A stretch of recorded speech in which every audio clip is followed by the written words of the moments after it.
We are also following news out of Capitol Hill, where there appears to be a breakthrough on President Biden's economic agenda. West Virginia Senator Joe Manchin says he has reached a deal with Senate Majority Leader Chuck Schumer on what they're calling the Inflation Reduction Act. It will invest $300 billion in deficit reduction and nearly $370 billion in energy security and climate change programs over the next 10 years. CBS News congressional correspondent Nikole Killion joins me now with the latest on Capitol Hill. Hey there, Nikole. So what does this legislation include, and how does it aim to actually fight inflation?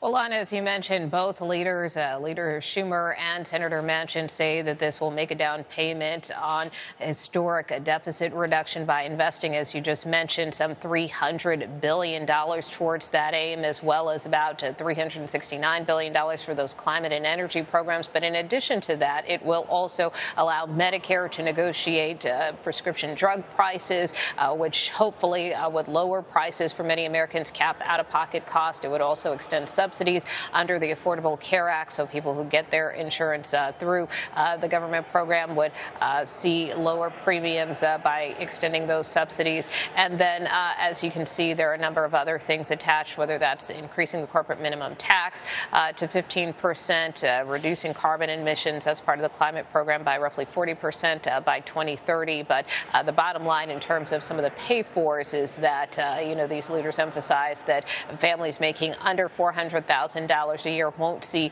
any new taxes. So with all of these various elements combined, both leaders argue that this is a step in the right direction, kind of addresses a lot of their priorities, but also aims to ease inflation at the same time. Nikole, the full Senate's going to be considering this measure next week. A lot of times when you and I are talking about legislation, we're talking in hypotheticals, and then it comes to the chance of it actually passing the Senate and the House, and it completely gets turned on its head. What are the actual chances of it passing?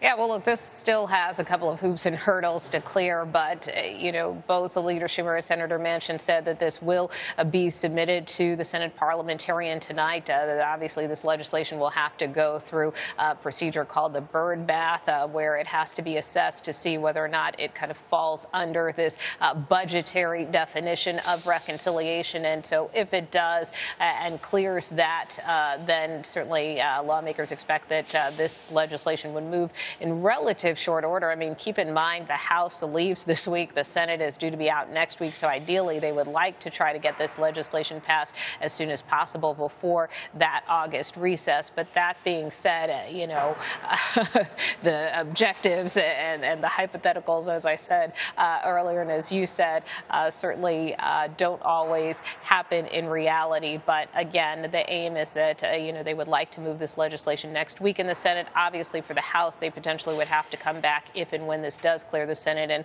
more than likely, this will be kind of strictly along partisan lines. We expect only Democrats primarily to support this package, which has kind of been the aim all along. Yeah. Nikole, meanwhile, the Senate has just approved a $280 billion bill to boost production of U.S. semiconductor chips.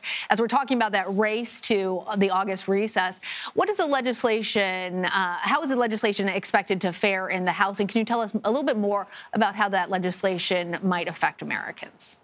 Yeah, well, we expect the House to take it up as soon as Thursday. I mean, look, this is something that Congress has been working on for years, and really for the better part of this year to try to fine-tune this legislation has certainly been through a number of iterations and names and titles. But the bottom line is that what it does is it invests a significant amount of money, more than $52 billion, and then some, into the semiconductor industry. And it also provides additional funding for scientific research and development. But what's significant in terms of these investments in the semiconductor industry, as you'll recall, with some of these supply chain issues, there have been a shortage of these semiconductor chips, which are used in everything from automobiles to medical devices, your smartphones. And so having the ability to manufacture these and have more facilities able to manufacture them and have more capacity certainly will address those shortages that we have witnessed up until now. And that's the hope in the years ahead. Yeah, more capacity, more control over the supply chain. Nikole, before I let you go, one more question. The House Oversight Committee criticized the marketing practices used by major gun makers. It heard testimony from gun company CEOs and families of mass shooting victims there on Capitol Hill. Tell us what came from this hearing. You know, quite a bit.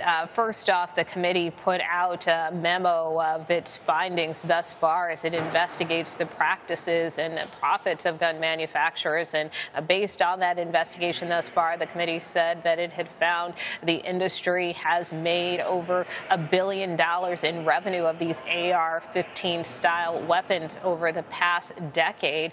And furthermore, it found that many of these gun manufacturers have, in their view, manipulative marketing practices in terms of ads aimed towards young people, young men, preying on masculine insecurity, if you will. And then they also found that many of these manufacturers don't necessarily track incidents where their weapons have been used to harm or kill someone, and that is something that they would like to see these manufacturers do going forward. That being said, there were only 2 manufacturers who appeared at today's hearing, Daniel Defense and also Sturm and Ruger. And basically those 2 CEOs, in essence, said, don't blame us or our products. There are just evil people out there. And while we certainly grieve and sympathize with many of these families, most of the people who use our products are law-abiding citizens. These are sport rifles, and, you shouldn't blame our products, which are inanimate products. You should blame people who, may be evil or have evil intentions and are pulling the trigger here. So I can say there were a number of families in the room, both from Uvalde and Highland Park. I talked to some of those families, and they clearly were not satisfied with those answers, with one family member from Uvalde telling me it was basically a slap in the face to him and other victims out there. All right. Nikole Killion, thank you.